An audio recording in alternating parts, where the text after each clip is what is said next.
so it's nice to see other people. Yeah, but honestly, my life is just like since lockdown. Yes. It's still, no, it hasn't changed. No, it hasn't changed. Yeah. I'm on my own all the time. Yeah. All the time. That's a shit. I don't mind. It's just I'll just sometimes feel like when you get like say on Thursday, I was absolutely fine. I'm still feeding pictures in because I gave my card to the BBC. I gave my card to the BBC. I had over an hour with a couple of things. So a year ago, almost on the day, I saw a picture of it on my timeline. Me handing over a Sid Gray card to ITN. We did a sit down, BBC, Sky, BBC, and ITN. Yeah? They weren't across my fucking signal. They were sending it live. So they asked me to have a card. So I said, yeah. And I did the due diligence. I photographed the card and then the cameraman gave it to me. Yeah? So I tweeted it, joking, joke. I think we'll give you a card into ITN, which you take a photo of the card and we snap it or the shooter. Right, so I get an email a day or so later from Mark, very loaded email. Have you got anything of ours that you haven't brought back that you want to tell us about? Mark, Peter. I said, no. I always have things loaned to me on a daily basis, and I've got off of it. I call it unusual. No, I'm not talking about that. It comes back. I'm not talking about that. But the reason you want to put down, here's how to do it. I said, oh, this sounds a bit loaded. So I then said, so this sounds a bit loaded. What's going on? Because I got photo evidence, I've got serial numbers. I can see that you're handing over a card for our competitors. Okay, you haven't even asked me when was that taken, what was the context. They even give me the benefit of that. I went livid on him, on the phone, went livid on Ed Bayliss. Ed Bayliss got involved. He had to run it up to George Davis. I wrote a fucking chronological email, all the photos, where he got his shitstorm from, and he still doesn't name to me. And I said, you got to tell me who gave you that picture. But you don't follow me on Twitter. You're going to say full name. So Sid Gray is missing cards. I don't know you're missing fucking cards. You're not doing your job by going around and collecting the fucking cards. This was a year ago. But the thing is, to finish it, I said, I did due diligence to that photograph, and I stayed after my shift to make sure I went to the newsroom because they never gave it back to me. Take it back and put it back into my system. That's a good idea to do that. I should have done the same. I was running around like an imbecile. So this big producers, can I have your car so we can feed it? It's alright. You don't know who it was. I had an hour and two, she was BBC. Yeah, but I don't know who she was. But anyway, it's about an hour and 10 minutes of cutaways. So give her a card. So she comes back, she's back to me about an hour later. So that's great, she's ready with it. So I get home, I then just send the rest of the stuff, which was our stuff. Oh, thank you. That's right. No, bless you. Thank you. There's nothing there. I've got it because of my own. Then I heard Samuel and said, before the start of the scope, there was all the and I filmed all that. Yeah. The Judy News guy was in it as well. BBC only had 2 parts. So they went one to Judy News, one to the BBC. Yeah. So he didn't get Starmer walking up. So they used my shot of that.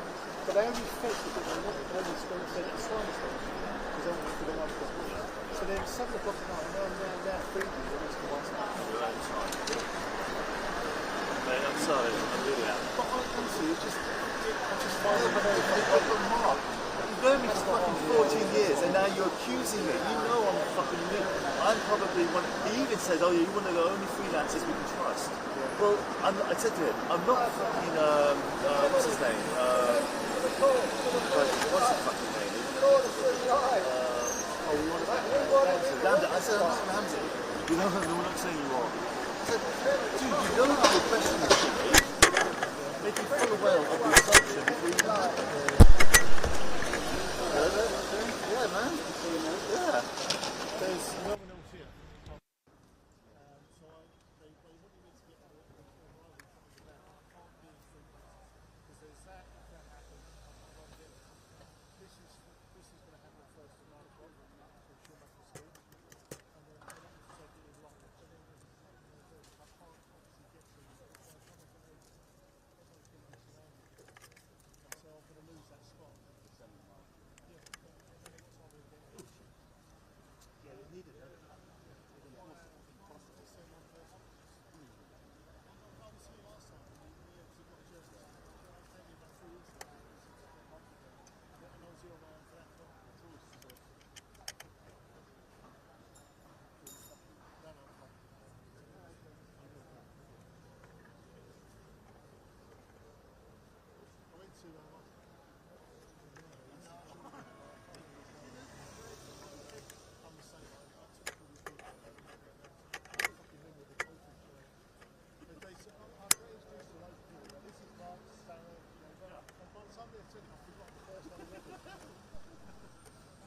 Everybody put name tags on.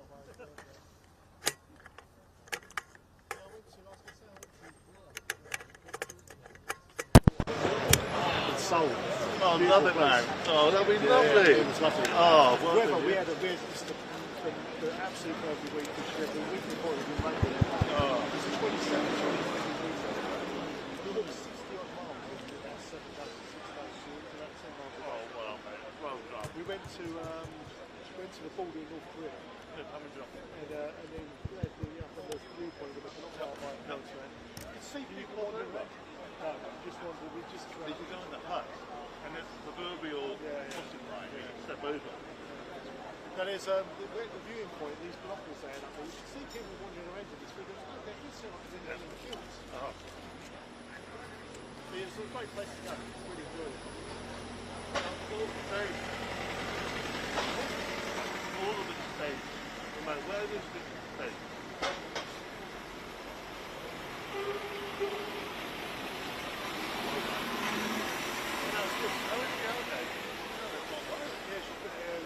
She went out there roughly this time last year, or maybe before. She can read it and she can speak it. Amazing. Yeah. Amazing. Because she's always not underestimates her confidence in actually does. But we go into restaurants and they'll be totally Korean restaurants. And she'll get the menu and she'll say, oh, they've got iced tea or iced lemonade and they've got this cake and this cake. And the food out there is unbelievable. Oh, I envy you, man. Well done. That's very good to My son, he's like you, he eats like a fucking egg. Oh, bless him. There was one day we went out, they had these egg omelets with rice and they're really good. Well, I only ate, that's it, yes. I ate about half of that and I was stuffed. I love them. He ate my half, his one, and then he got separate rice, burger and egg. And then that as well. I love those omelets, green omelets. I love them. I love them. Picture, it was, honestly, the food was just stunning. Is it still quite affordable? I haven't been there since we went to a steak. We had one of the. It was like it's their equivalent of Tuesday. Really good. Yeah. That's like Benihana style. Oh man. Oh mate. Oh man, that's amazing. I haven't been here since I was just before married in 2002. Oh wow. Yeah, that's it. Yeah, that's it. I went up to there, and then he ate that, and then he ordered that with a burger and an egg, and he ate that as well. Oh, beautiful, mate. Oh, well done. Well done. How old is he? He's 22 this year. Oh, wow. Oh, good on you, mate. Good on you. It's a different chef. That's what I'm looking to go with.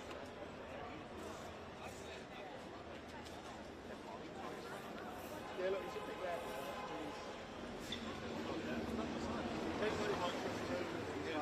Sometimes he's 6'3", but he's not big. He's ripped. Ripped. Like, I mean, I haven't worked out in weeks, but probably. He goes in most days after work, and I've just bought him. I've done him a thing for the cycle scheme. So he's just bought a brand new £2.5 grand. There's only £3 grand. Well, he only uses it, doesn't lock it up anywhere. So, but the first time he went out, he rides about between 30 and 50 miles. The society pisses the crap out of me right now. There's this kid, not pets, with a fucking mask on. God. I'm really angry. I'm going to take a picture and send it to the desk and say, that is more than one camera. Exactly. So you need next to me.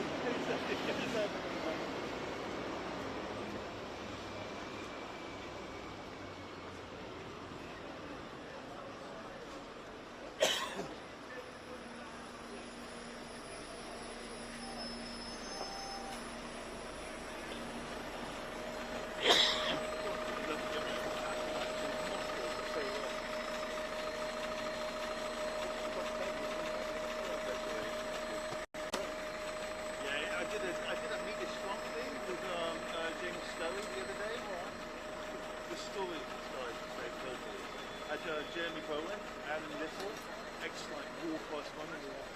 Story, had a little book out of the I mean, he let it go.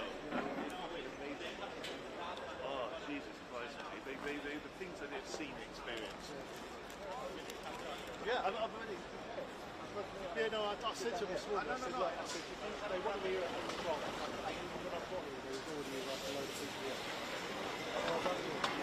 This just happened the other day. Last time I was here, I was down there, so they were shot, they were one to one.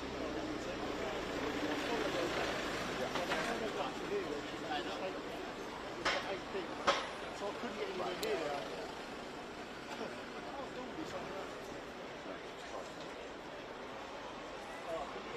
If I can get from here, it's illegal. It's essentially shut. I think it's going to be later on today. It's later outside. It depends. Well, we'll take it here on the camera. Because it got adjourned. They were out pretty quick and they made a statement. Yeah. Well, That's a big delay. set time for a statement. Are you going to be here with me for this? Because I'll get you talking Mike. Yeah, can be. She's going to be up there speaking. It's coming out these days. Yeah, so, oh right, so she's She'll be up now on that next one. Count to 5. 1, 2, 3. So I'll do it. That's why I say I bought the monopod because you can move around. yeah. If she goes over there to make a statement, because I don't know if she's going to speak on she goes in. Yeah, if they off when it goes off. Can you find out with the PA? I've got her. No, that's not new. No, that's you. She's got her own PR.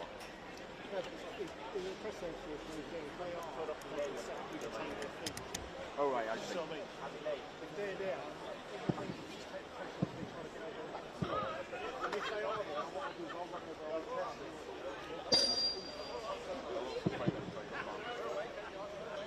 Yeah, I'll get the point.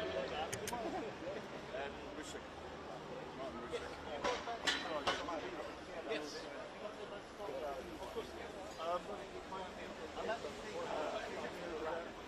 It's still saying it's 70%. I don't know if that's enough for that. I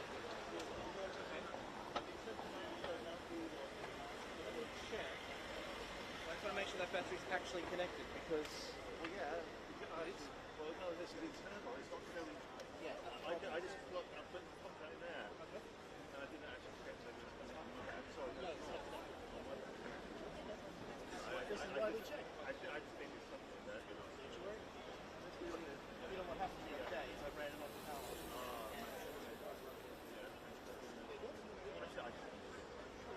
See, I usually either run a power or external together. Which is why when you said it was 79, that meaning everything. Oh, Yeah, it's like the thing on. excellent. I thought that was deployed like that. You're not transmitting that. I stopped instead of the power. Okay. Yeah, they asked us to check the power, but I turned it back on just to get it. Okay. All right, cool. But you're on control. Yeah, I'll transmit. We are on it well. We'll be on it before that. 8:30. Yeah. Yeah, this is not done. So will this happen at 9 on the top? Right. Yeah, I mean, it's going to be, yeah, once again, yeah, I'll go put it on charge. Thank you.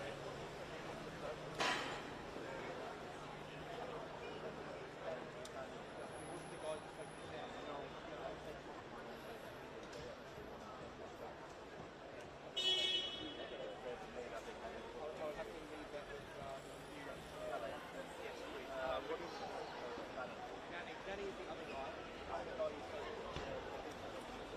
Okay. Well, there's a guy in the van right now.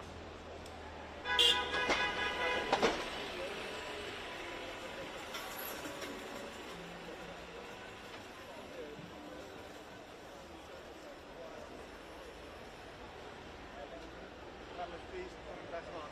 Just confirming you think my signal, just turn it back on.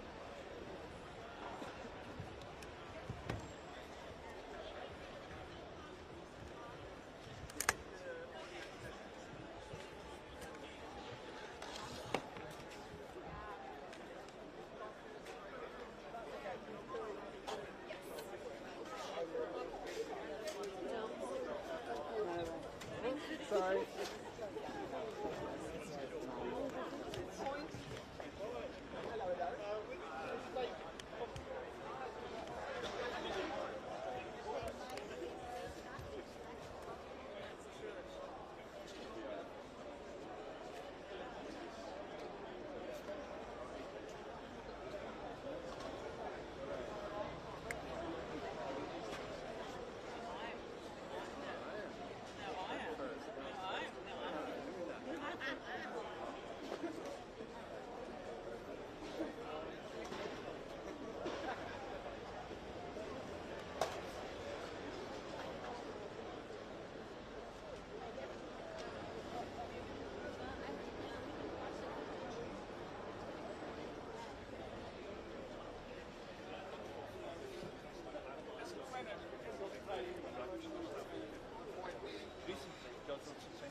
last year, the European Court of Human Rights only accepted 1 out of 100 UK cases, including my case, which Australia didn't accept. So the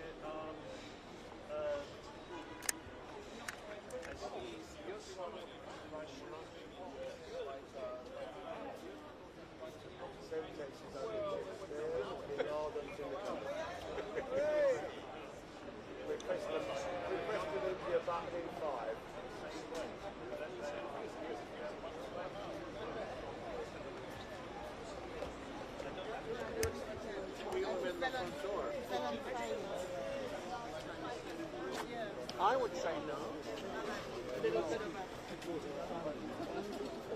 so far.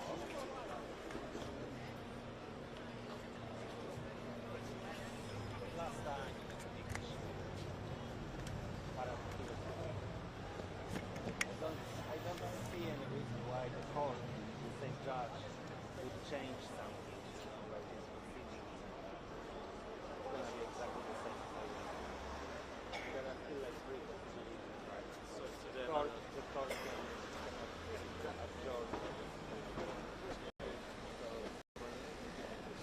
So it's another day of nothing.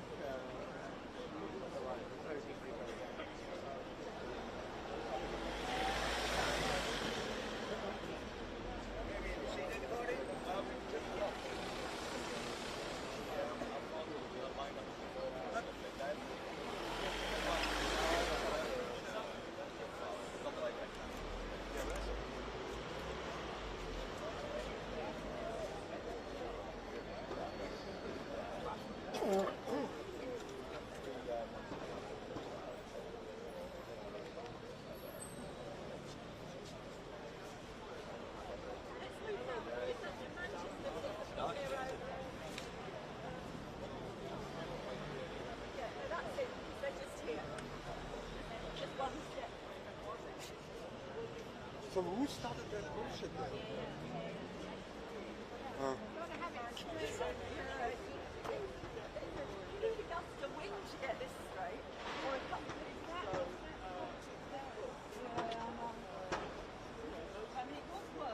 What about undoing that ribbon and tying it down? What here? Yeah, tie to the top. It Just won't. ribbon. It just won't pull it. I'm going to undo this ribbon and use this.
Sorry, whose typo is this?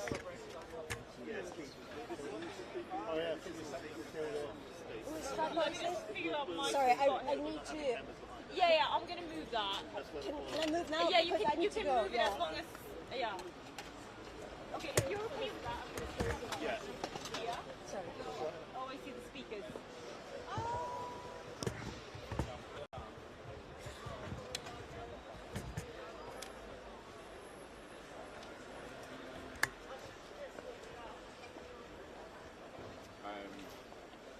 Can't see PA, but there's loads of agencies. so there's someone can take a photo. Website, that's basically every agency. The actual Assange support. Right, okay. Are there actually any British mainstream media? Yes, guys. Yeah, but I mean,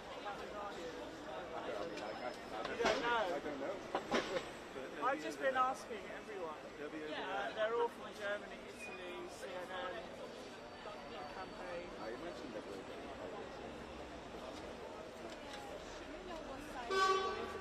Yeah, hopefully. you waiting for the double? I am.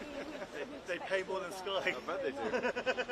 No, Sky have screwed us freelance. They're the best at freelance. They Oh, no. quite royally fucked us over. No, I know, it's They've got ridiculous. his kids in, running around with cameras. I'm sorry, I'm quite vocal about that. No, feel free. Oh, I'm sorry. Sorry Using about it as that. a armrest. Cheers. No, sorry, I'm the smart. You can't be a fluid head for an armrest.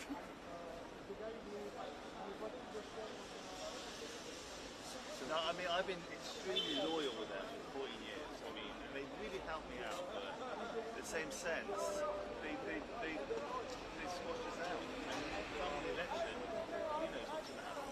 Well,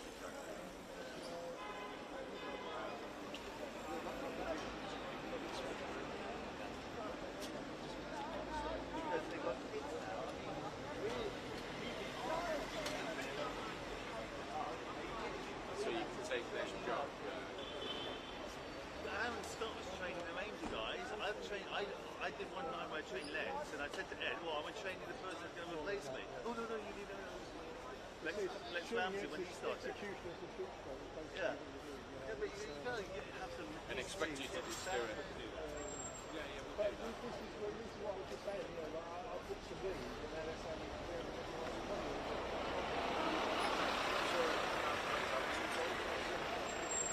You're just taking.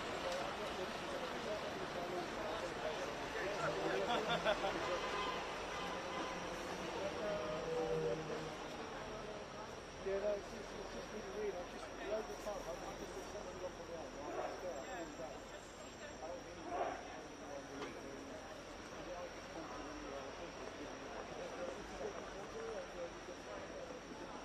I knew this was going to happen.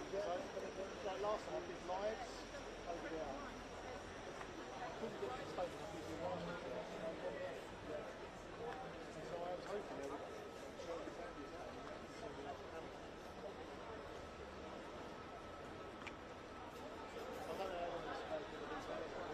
Oh, you said, they said approximately 9 a.m. But he gets here when we're doing this. Should you? I mean, assume you might have some intel in terms of timings.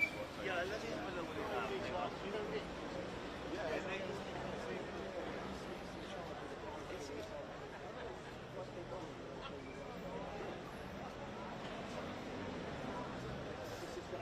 So we've got to stop now. Stage is at 9 to 10. Yeah. Then Stella, there's a statement in the press bit at 9:30. 8:30 people put their so Stella is speaking from the press pit. That's the press pit's over there. Yeah. And the hearing starts at 10:30. So basically 9 here into 9:30. No, fuck that. That's fine. They don't know. Right. I'll go say that.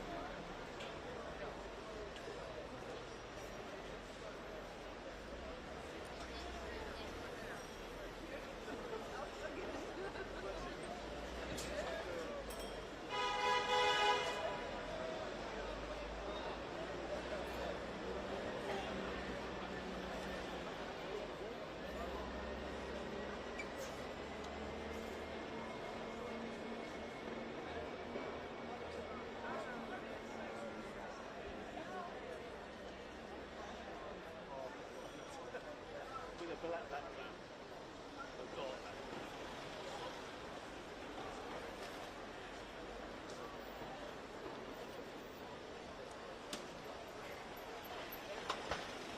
that's the other problem. No one answers the phone. I just run a silent cell. Really? The only travel is sunny. Where's Rogers gone?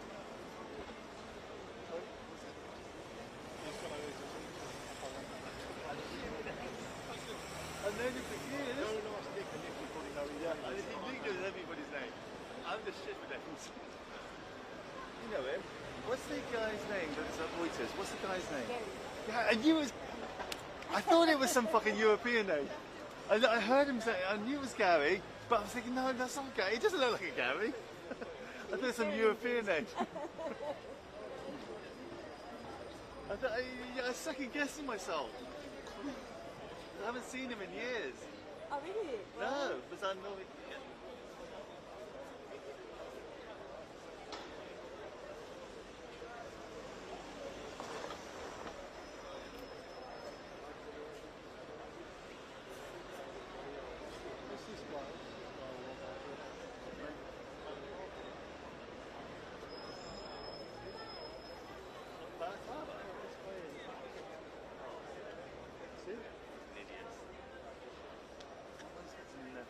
All black, balaclava.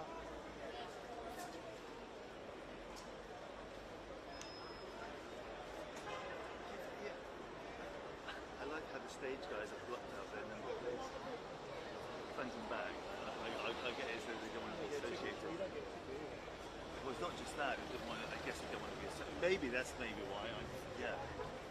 But then they get a ticket for not having number plates as well. There's a whole. There's a worse violation. Yeah, but they can't because they get your registration. They can't look at your tax return. They won't be able to. Can't they just touch it? Really? Are you If kidding you me? see motorbikes, Yeah, that's but a surely bit they of a can. loophole. Yeah, but surely they could go to you and give you and fine you for not showing your due. Not tackle card. Copper might be able to. Copper, but copper's all around here. Yeah, I'm surprised they didn't do it. Wow. But traffic, you've seen motorbikes when they're parked on pavements around central London. That's because when they cover their plates, it's so that they're not allowed to lift the. So she's going to arrive just before 9 in the first year. So what I'm going to do, she's probably going to arrive by taxi. So until the other crew gets there, I'm just going to hang around there. And if Do you think is there a crew in there that you can take the 43 from? well, what, for arrival? Yeah. I mean, No, not for arrival, for the other statement. well, yeah, but she's not speaking to her till about 9:30, so the second crew will probably be here. And then hopefully I can get the car away. If not, I'll have to try and get it out. I mean, I'm on cordless, so if worse comes to worse, I'll have to get you to try and get on my feet. Get in.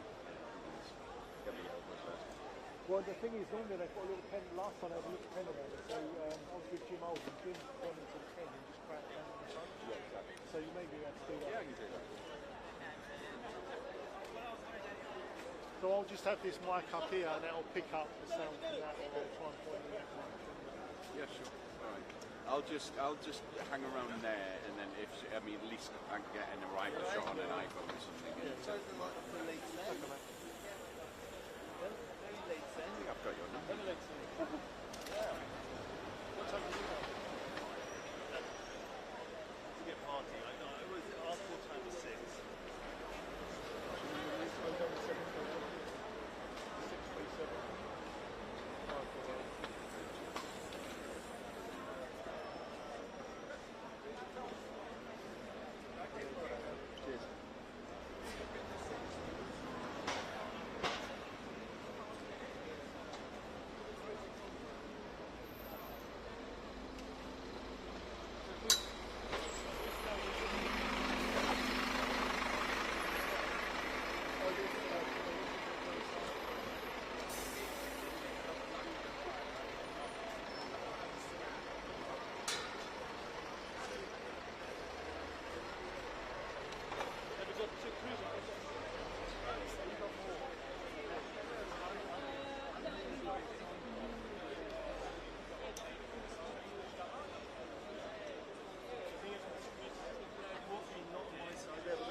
You can skid on the side here. I think this girl's going to stand down and she's spinning around as well.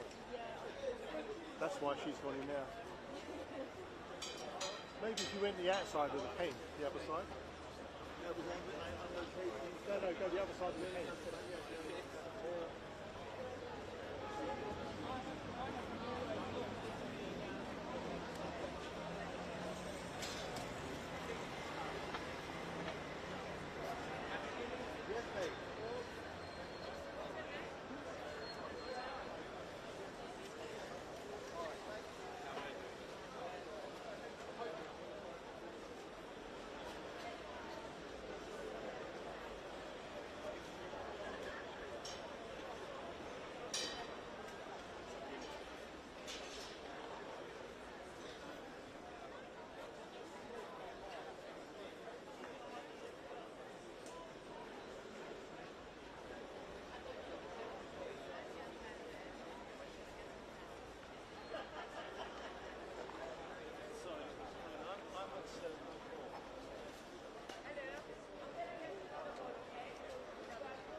program now. I need to just plug them up. Don't worry. I just need to change it. I need to add another cable. But I've got tape on the monopod and I can't get out of it at the moment.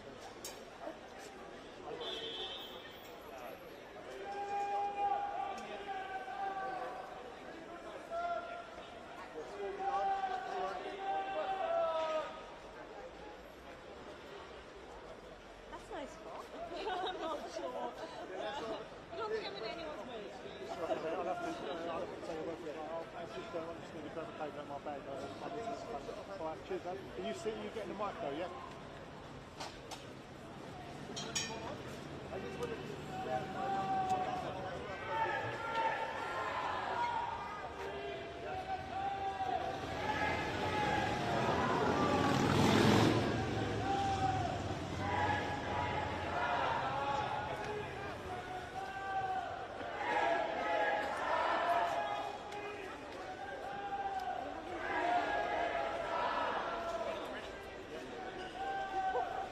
This is a test. This is a test. This is just a test. 1, 2, 3, 4, 5.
told him when he's to send something.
one more again.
Yeah, he's from the organisers. He's with them. He's from So another organizer is They are doing it here.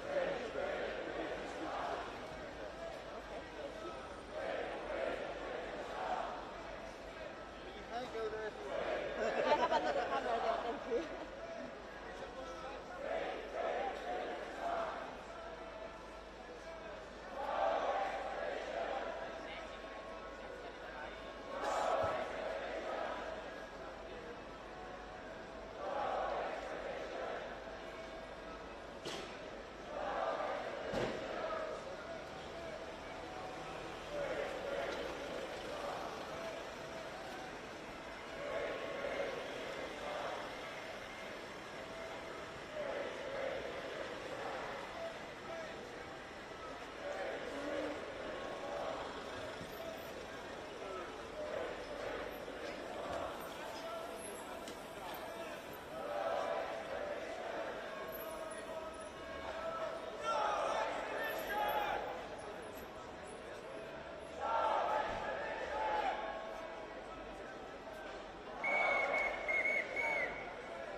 John is setting up across the street. I think we should too as well. Yeah, I mean it's not. When I know the MTV guys are saying they love doing it from there. They don't speak English, so people aren't going to be listening when they're doing their live hits. Whereas in the thick of it, doing her live show, people are just going to be interrupting and stuff like that. I know that the buses are concerned, but hopefully.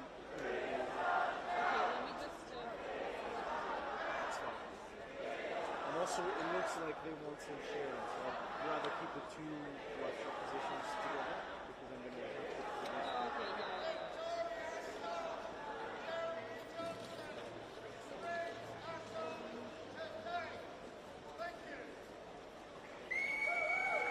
We can start moving your things if you don't mind, or I can stay here while you.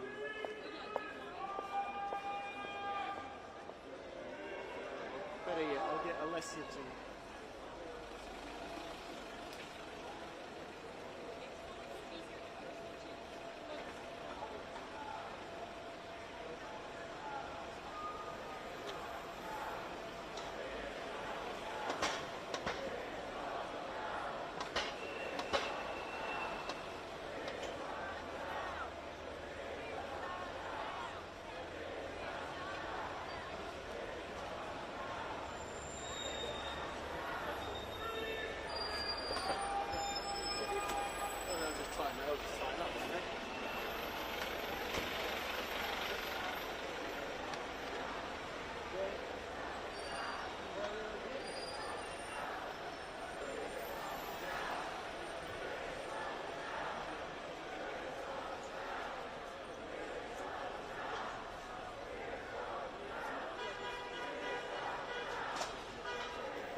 too high for you, isn't it?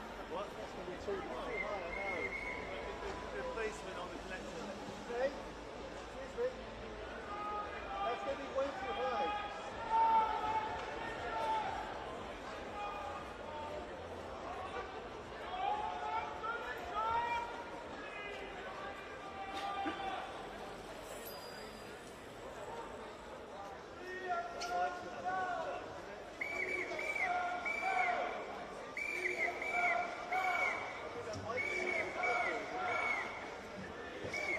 Not for me.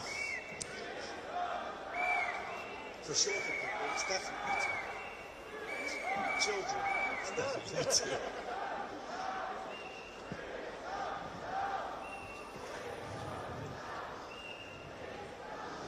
Good morning. Thanks very much to everybody who's turned out today to support Julian Assange in what is the most important freedom of press case in the 21st century. We'll be starting a rally here in 5 minutes. We've got members of Parliament and prominent supporters of Julian Assange coming down to speak to you. So if you want to make your way over here, we'll be able to hear from the supporters before today's hearing begins. Thanks very much. Thanks for turning out.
Good morning. Thanks very much for turning out. Thanks very much for showing your support for Julian Assange this morning.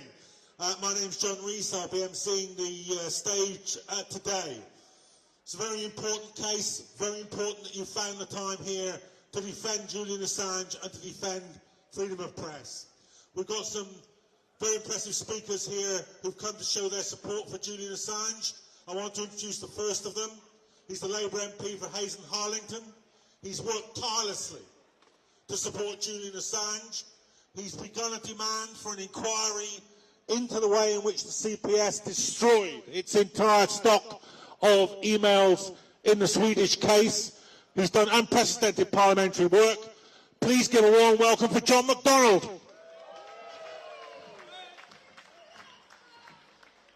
Let me just explain why I'm here very briefly. I'm the Secretary of the National Union Journalists Parliamentary Group. Our role in Parliament, it's a cross-party group, our role in Parliament is to be the voice of journalists. So when this case first emerged, it was fairly obvious what it was aimed at in our view. What Julian Assange is an investigative journalist who, exactly as someone has just shouted, heroically has stood by the highest standards of journalism. What is journalism about? It's reporting the truth. It's about, by reporting the truth, holding power to account. And that's what Julian did. He identified war crimes being committed, solid evidence of war crimes. And he did as every good journalist did, investigated them, researched them, demonstrated the evidence was irrefutable, and he published them. And for that,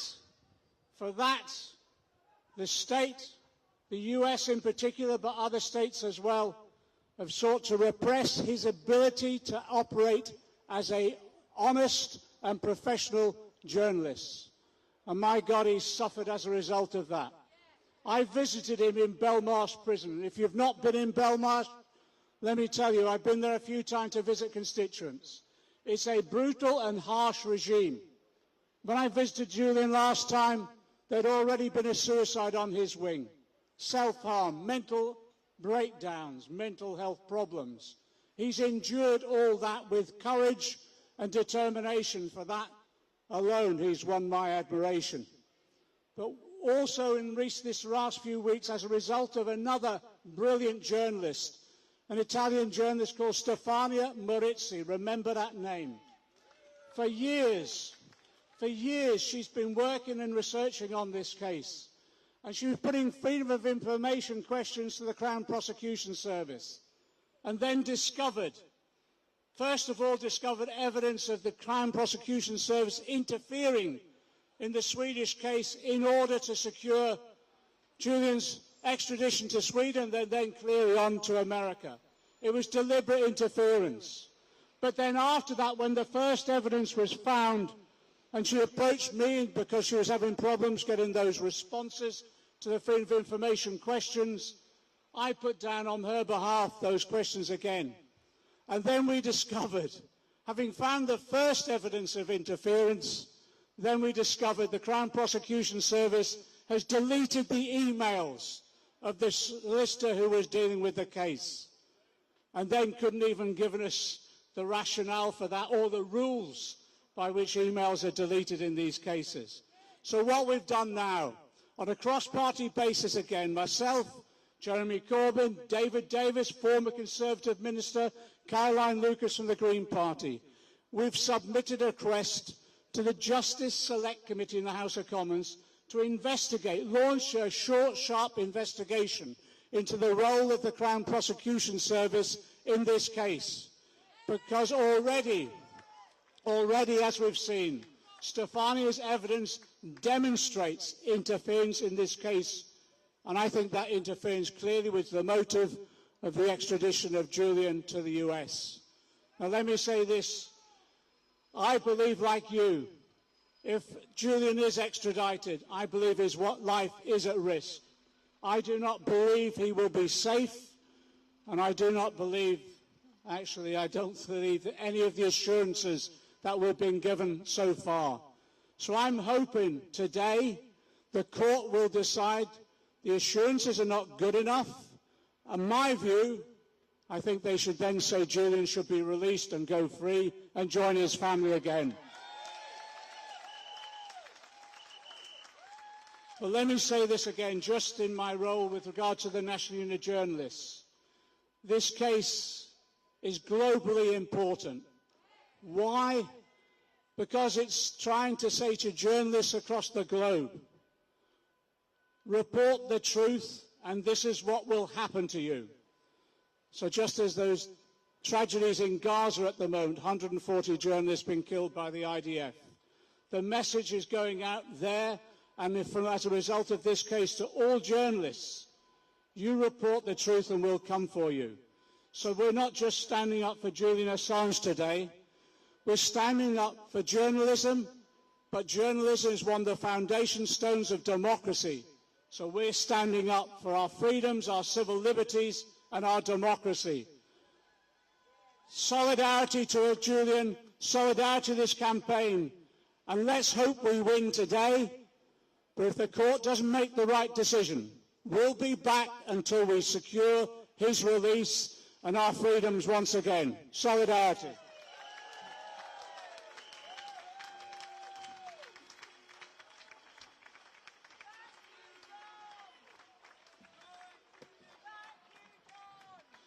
So keep your eyes open on that case that John McDonnell and Stefania Meruzzi are pursuing to get an inquiry into the CPS, because the CPS destroying those emails means that we have an organisation in charge of the justice system which is either too incompetent to do its job or too malevolent to do its job properly. So watch out for that. Now, the next speaker I'd like to call is a member of my own union. He's a member of the executive of the National Union of Journalists. He's campaigned relentlessly, both within the union, to get the union to support Julian Assange, and I'm very proud that it does, and also internationally, in his role as the Deputy General Secretary of the International Federation of Journalists. He's here today, Tim Dawson, and it's very important that we have this union support, because when the American government and others say that Julian Assange is not a journalist, it's very important that the entire global community of journalists in trade unions say, yes, he is.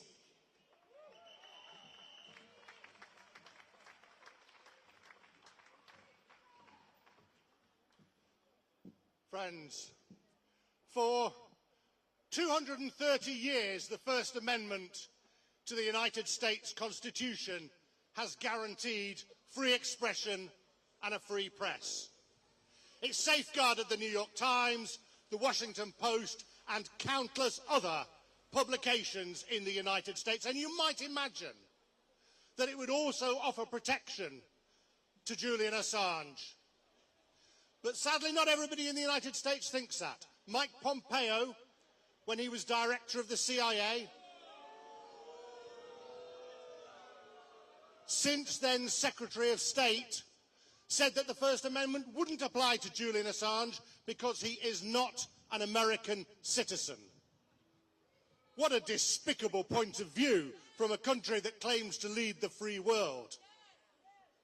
Quite rightly, Judges Sharp and Johnson, when they last met, said that this was a question that needed to be decisively answered.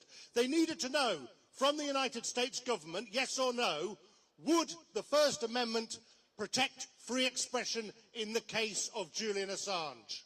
So they sought an assurance.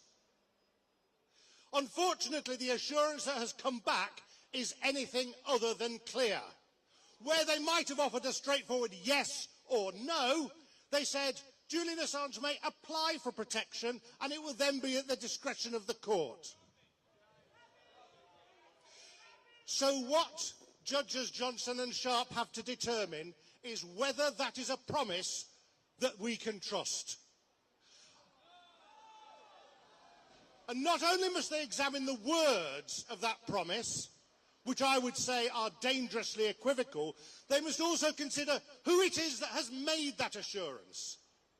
It's an administration that we know conspired to steal nappies to try and establish the paternity of a child. It's an administration that relentlessly bugged Julian Assange's meetings with his lawyers. It's an administration that deployed countless officer hours within the CIA plotting to murder Julian Assange on the streets of London, a plan they only abandoned late in the day when the MI6 said, actually, we're not so keen on political assassinations in our own capital city. So the question that the judges must determine is, can we trust an administration that acts in such a way? And I say no, no, no. Let's do that again. No, no, no. The only option at this stage to safeguard a free press and to safeguard free expression is to free Julian Assange. Let's encourage the court to do that. Free Julian Assange! Free Julian Assange! Free Julian Assange! Julian Assange!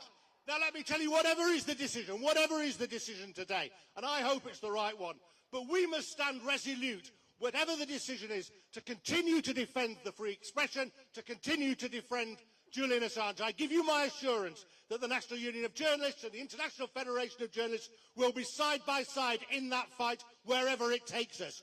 Free Julian Assange!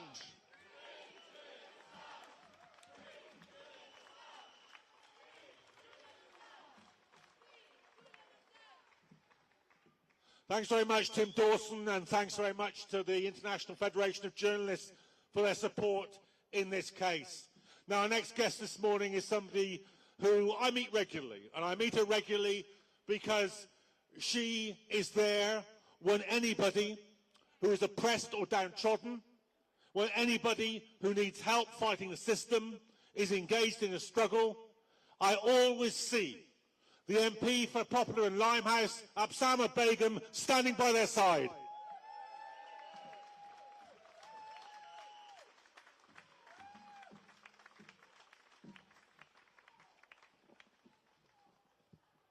As others have made very clear this morning, this case has profound consequences for press freedom and democracy around the world. Public accountability and democracy cannot be limited only to those who are in power and what they dictate. We must be absolutely clear. Julian Assange is where he is today because of his whistleblowing activities about illegal wars, about mass murder, about the murder of civilians, and about corruption on a grand scale. I keep asking myself, what does it say about our society that Julian Assange is pursued for publishing information about serious human rights violations, but those responsible for these crimes continue to enjoy impunity? In 2003, I was 13 and I marched against the Iraq War. I know how that war caused devastation and destruction in that region, but the consequences of that war were felt in East London, where I was brought up, and the consequences are felt to this day. Where is the justice? Human rights are also at the core of what is at stake. As has been mentioned, I have no confidence that if Julian is extradited, that his life will not be at risk.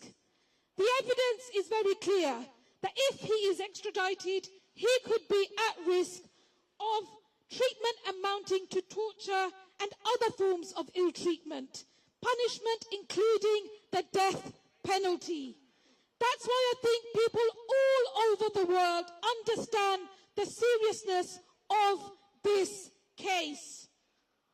I really think that we cannot say that we stand for press freedom if freedom only exists if it does not challenge or go beyond what certain powers want. And human rights are not inalienable if they are partially applied at the whims of the most powerful. And we must remember that whatever happens today.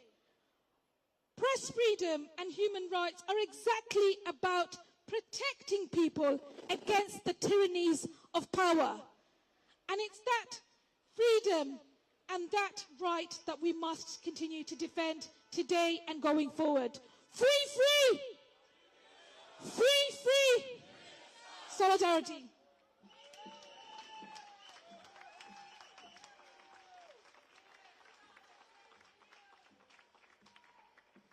Thanks very much, Absama.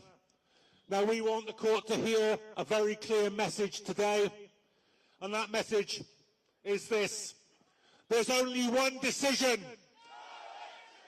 There's only one decision. There's only one decision. Okay, now my next speaker is somebody who had the privilege to be an MP in the South African Parliament and worked alongside Nelson Mandela. So he has an illustrious past. He has a magnificent present as an activist against war, and I hope that he's going to have an equally illustrious future, because he's standing against Keir Starmer in the next general election. Please welcome Andrew Feinstein.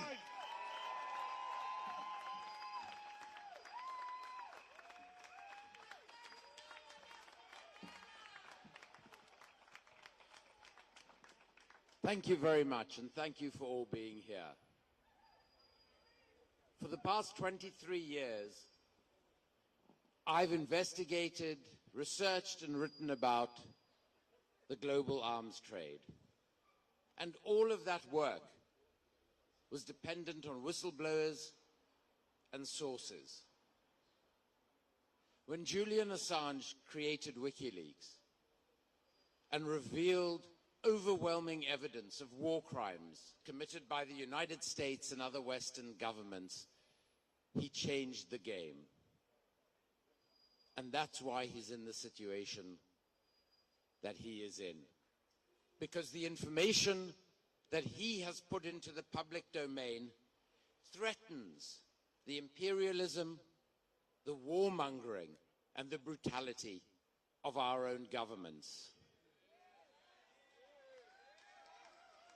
But in addition to that, it's important to understand that what Julian has done has threatened the very basis of our politics, which is secrecy and corruption. The global arms trade accounts for 40% of all corruption in all world trade. And much of that corruption doesn't only go to the key political players in Saudi Arabia or Israel or other countries around the world. Some of that corruption returns into our political system. And it funds our two major parties, and it funds our politicians like Tony Blair, who have made themselves multi-millionaires through selling corrupt arms deals around the world and associating with British and American defense companies and the most autocratic, undemocratic regimes on the planet. And the reality is that Julian Assange is a threat to all of that. It is a threat to the way in which our tax pounds are illegitimately used to continue to commit genocide in Gaza, to continue to violate international humanitarian law in Yemen and other parts of the world.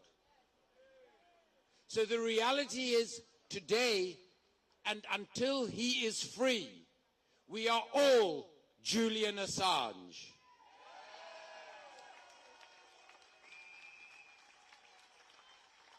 And if they continue to silence Julian, we will be his voice.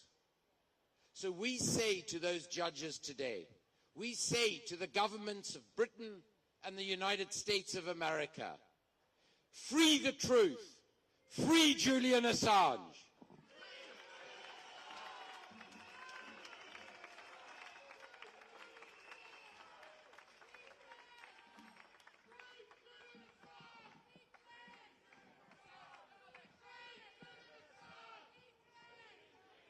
Now, my next speaker is someone who's represented this country as foreign ambassador, but I would say that his most outstanding work on behalf of ordinary people in this country has been his relentless campaigning to free Julian Assange. His writing and reporting on the court hearings have been second to none. Please give a warm welcome to someone who has not stinted in his support for Julian Assange. Welcome, Craig Murray.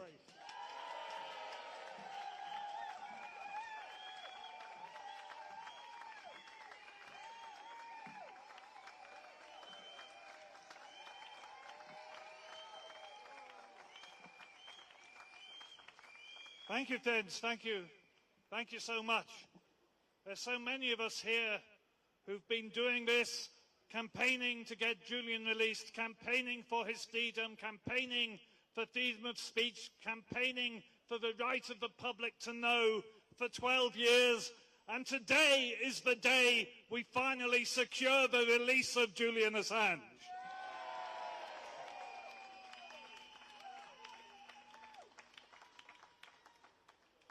In the last judgment, the court asked for two assurances from the United States government. They asked for an assurance on the death penalty, which they received. They asked for an assurance that he would not be debarred from seeking the protection of the First Amendment on the grounds of his nationality. Now, the court did not ask for an assurance that the First Amendment argument would prevail over the so-called national security argument. Although when your national security apparently relies on concealing war crimes, you have to ask what national security really means at all. But they did not ask for an assurance that the First Amendment argument would prevail over all other arguments. They did ask specifically for an assurance that the First Amendment would not be debarred on the grounds of nationality. And that assurance has not been given. What they have said is he can seek to argue for First Amendment protection. Now, when the court has asked specifically for an assurance, and when the court has blatantly not been given that assurance, if the court still allows the extradition to go ahead, that is an end to any pretense of the rule of law in this country.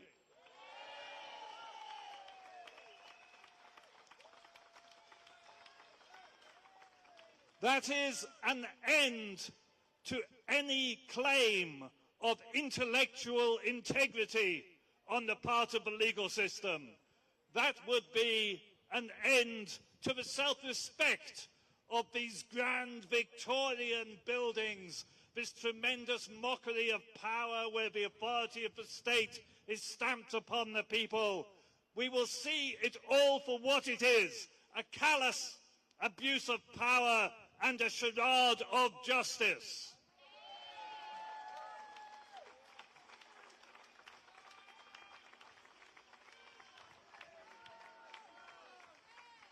But let me tell you this.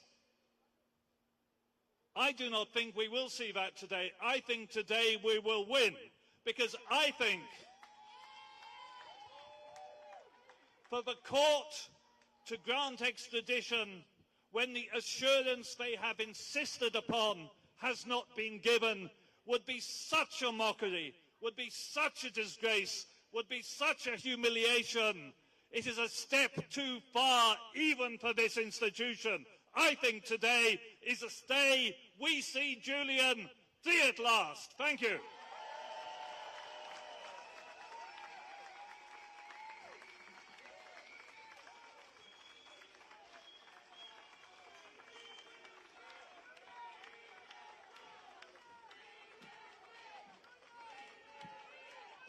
There's only one decision. There's only one decision. There's only one decision.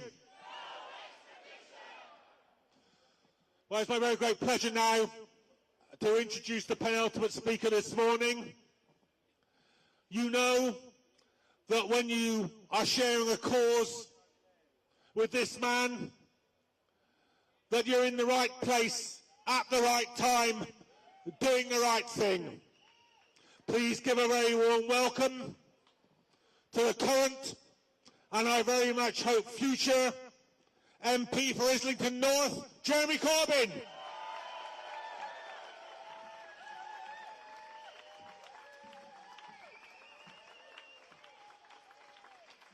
Thank you, John. And first, a big thank you to everyone that's come down here this morning to show their support for Julian Assange on this absolutely crucial day in this horrendous legal battle and nightmare that's now gone on for 10 years where Julian is concerned. The issue is that Julian is a journalist. Julian is a very brave, very focused man who searches for the truth. And he goes in that search wherever the evidence suggests he should. And in that search for truth, he exposed in devastating clarity exactly what the United States was doing in Afghanistan, in Iraq, and many other places around the world where not just the USA, but other governments and huge corporations were making money, destroying people's lives, illegally selling arms, dealing with corruption by bribing people, and he exposed all of that. He was then threatened with a legal action from the United States under the Espionage Act and has fought that case ever since. Julian's reward for speaking out, I believe, on behalf of all of us who want to live in a world of peace and security and recognize you get peace and security by dealing with injustice, inequality, and unaccountable power. You don't get it by bombing people. He has done so much to point that way to a more open and free world. His reward has been 10 years of legal struggle, including now 5 years in the prison in Belmarsh, a maximum security prison, and he's not convicted of anything. He is a remand prisoner in a maximum security prison. Even that is a bit unusual. So that's Julian's reward. And today, yet another round in this legal battle, which may or may not go later today to Strasbourg, may go to the USA, may go to another court in this country. Julian's reward is the eternal punishment of legal threats against him and his very existence, because we all know what would happen if he went to the USA. It would be a life sentence. However, those people that ordered the bombings in Afghanistan, that took us into that war, that ordered the bombing in Abu Ghraib, that ordered the destruction of so much civilian life, and those corporate criminals that have destroyed so much of the lives of the poorest people in the poorest parts of the world. Their rewards are honours, their rewards are money, their rewards are positions, their rewards are their virtues being extolled in the world's media. Well, I know which side I'm on, you know which side you're on, and that is the cause of Julian Assange.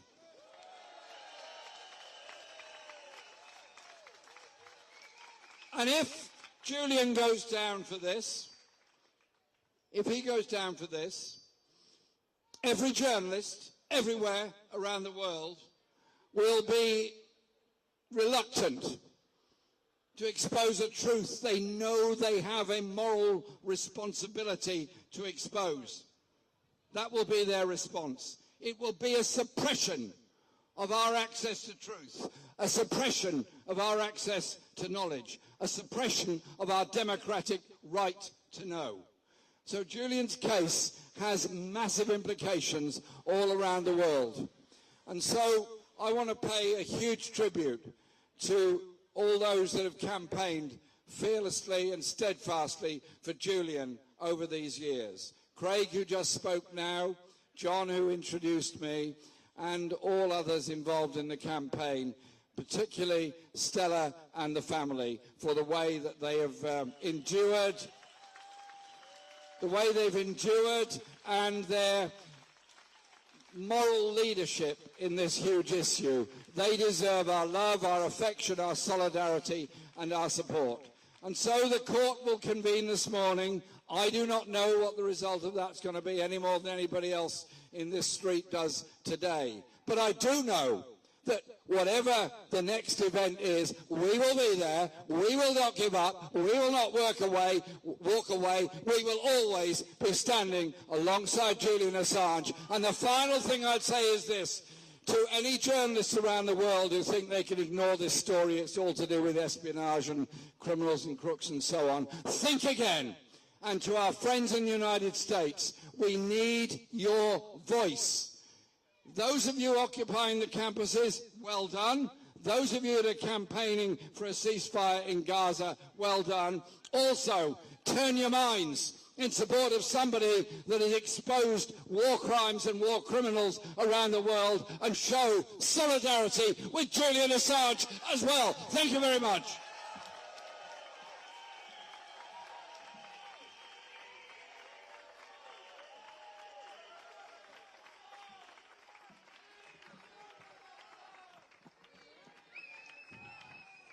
Thanks so much, Jeremy Corbyn. Thank you for your support. Now, we've got one final person to come up and address you before today's proceedings begin. And I want you to give him an especially warm welcome, because it's hard enough to campaign against the state machine of the most powerful state in the world and of its ally in this country. It's hard to do that in a case that's stretched over years. But it must be more difficult still if it's your brother who is in prison. But Gabriel Shipton has campaigned relentlessly and effectively in this country, in the United States and in Australia with spectacular results. So I want you to do something a bit special here. I want you to think about the words of the union organiser in the United States, Big Bill Haywood. And he always used to say this, that a single finger can easily be broken by your opponents. But if you bind your fingers together into a fist, they can never break a fist. So raise your fist and give a welcome to Gabriel Shipton.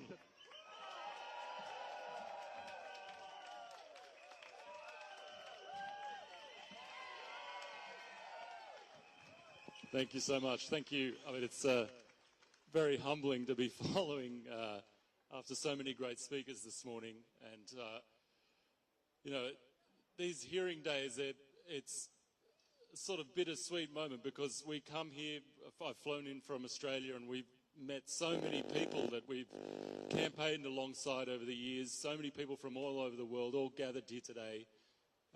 Old friends, new friends, family.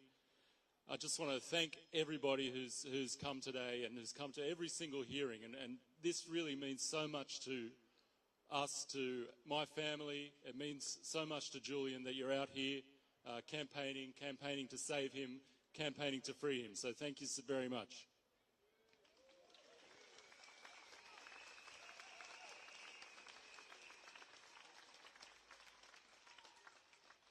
I think we're closer now to Julian's freedom than we have ever been. Just a couple of months ago, we saw in the United States that President Joe Biden said he's considering dropping the charges against Julian. We saw a presidential candidate in Robert Kennedy Jr. saying that he's going to pardon Julian on his first day in office. So there is a real momentum happening now around this campaign, and you've got to thank all yourselves for that. Yeah.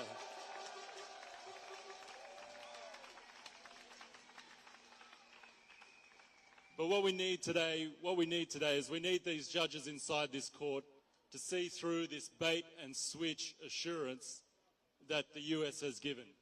They will say anything to get Julian onto their soil, and it's up to these British courts to stop them and to rule in Julian's favour today and to set him free. Can I get one more chant for everyone? So, free, free, Julian Assange. Free, free. Free, free. Thank you, everyone.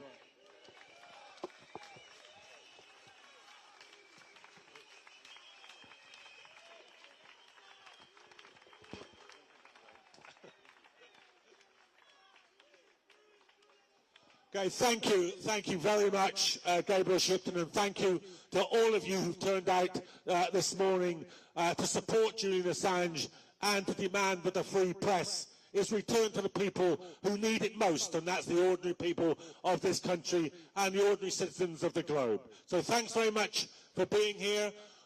We'll be reporting back to you about what we know about what's happening in court at lunchtime, and at the end, obviously, there'll be statements from Stella Assange and from supporters about the result of today's hearing.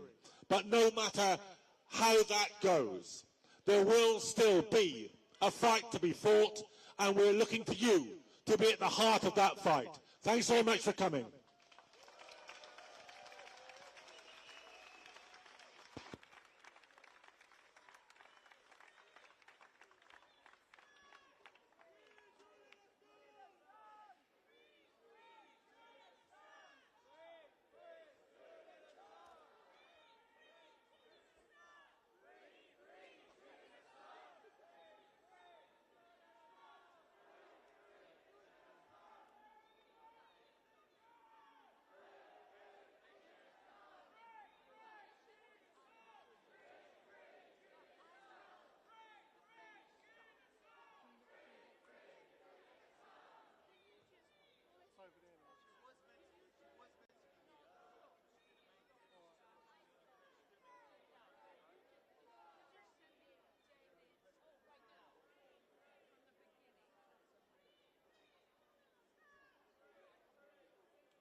right thing today and find in Julian's favor.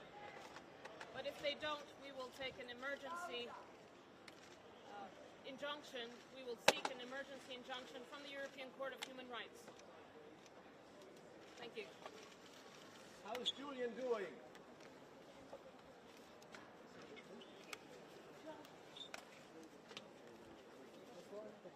Give a round of applause for going in. Thank you, Stella. Thank you, Kristen. Thank you, Em.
Guys, can we be quiet for a statement, please?